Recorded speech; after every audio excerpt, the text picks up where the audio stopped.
5 जनवरी को आप सबके सम्मुख पंजाब में प्रधानमंत्री जी की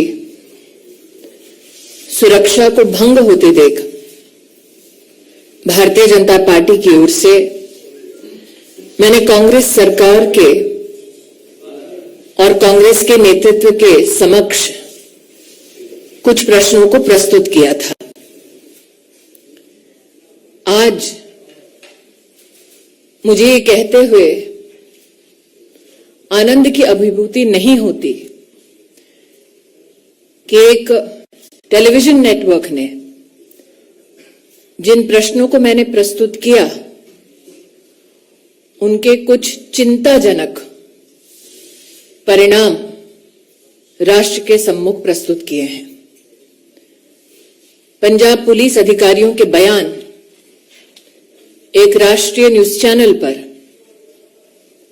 सच को उजागर करते हैं। पंजाब पुलिस के एक अधिकारी का यह वक्तव्य कि प्रधानमंत्री की सुरक्षा भंग होने की वो सूचना वरिष्ठ अधिकारियों को पंजाब के प्रशासन, पंजाब की कांग्रेस सरकार को देते रहे, लेकिन सरकार की ओर से कोई भी ऐसा हस्तक्षेप जो प्रधानमंत्री जी को सुरक्षित कर सके, ऐसी कोई भी कार्रवाई पंजाब की कांग्रेस सरकार ने नहीं की। मैं अपने प्रश्नों को दोबारा दोहराने के साथ साथ एक नया प्रश्न उसमें जोड़ती हूं। डीजीपी ने क्यों पूरी की पूरी व्यवस्था और रूट सुरक्षित है, ऐसा संदेश प्रधानमंत्री जी की सुरक्षा टीम को दिया? पंजाब के वो कौन कांग्रेस की सरकार के आला अधिकारी हैं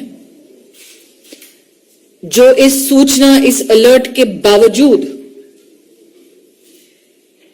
प्रधानमंत्री जी को सुरक्षित करने के लिए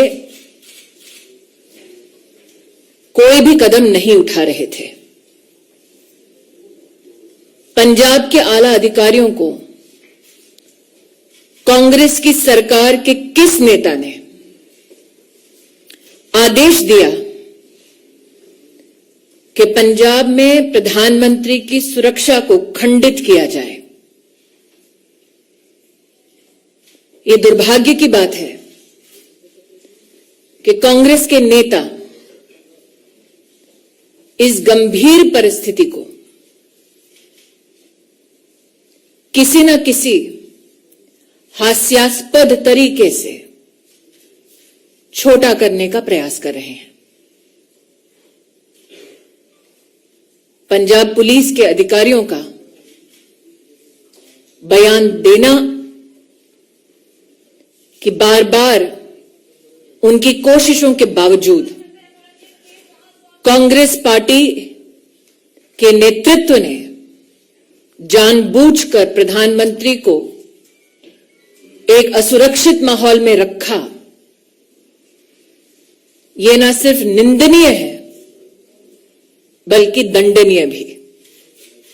रविंद्र जी, जब मैं आपके सम्मुख प्रस्तुत हुई थी 5 जनवरी को, तब कांग्रेस के नेतृत्व में प्रधानमंत्री की असुरक्षा को लेकर, सिक्योरिटी ब्रीच को लेकर जश्न का माहौल था।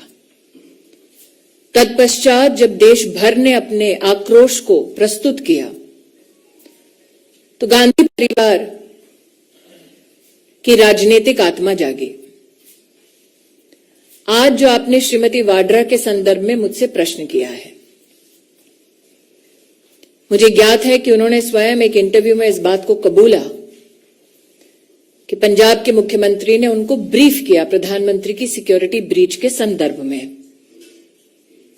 प्रश्न ये उठता है कि एक नागरिक की क्या सिक्योरिटी क्लियरेंस है कि उनको एक चीफ मिनिस्टर प्रधानमंत्री जी के सुरक्षा प्रोटोकॉल और ब्रीच के संदर्भ में जो डिटेल्स मात्र सुरक्षा एजेंसीज या इन्वेस्टिगेटिव एजेंसीज तक सीमित होनी चाहिए, उसके संदर्भ में ब्रीफिंग क्यों एक प्राइवेट सिटीजन को हुआ?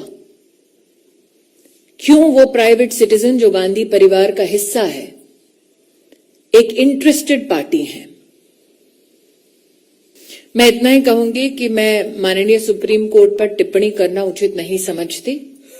जिस पैनल का उन्होंने गठन किया है, उसके माध्यम से जब फैक्ट्स प्रस्तुत होंगे, मेरी पार्टी की ओर से अगर निर्देश होगा तब उस पर टिप्पणी करना तो मैं निश्चित रूप से करूंगी। लेकिन जो मैंने रविंद्र जी को कहा, मैं स्तब्ध हूं कि वो अब तक किसी पत्रकार ने पूछा नहीं कि एक साधारण व्यक्ति, उसके पास क्या सिक्योरिटी क्लियरेंस थी और वो क्यों इंटरेस्टेड पार्टी है, कि प्रधानमंत्री की सुरक्षा किस प्रकार से भंग हुई, सुरक्षा के प्रधानमंत्री के क्या प्रोटोकॉल हैं, उसके बारे में जानकारी उनको क्यों दी गई? जी, मैंने हिमांशु जी जब अपना वक्तव्य 5 जनवरी को दिया तब कहा planted political instruments. This is post the withdrawal of the farmers' bill. So I again reiterate, who benefited in the Congress party from breaching the Prime Minister's security and putting the Prime Minister at harm? Are you surprised that the Congress High Command does not speak against those who seek to disintegrate India? Are you surprised that the Congress leadership will not take a position against those who seek to break India? Thank you.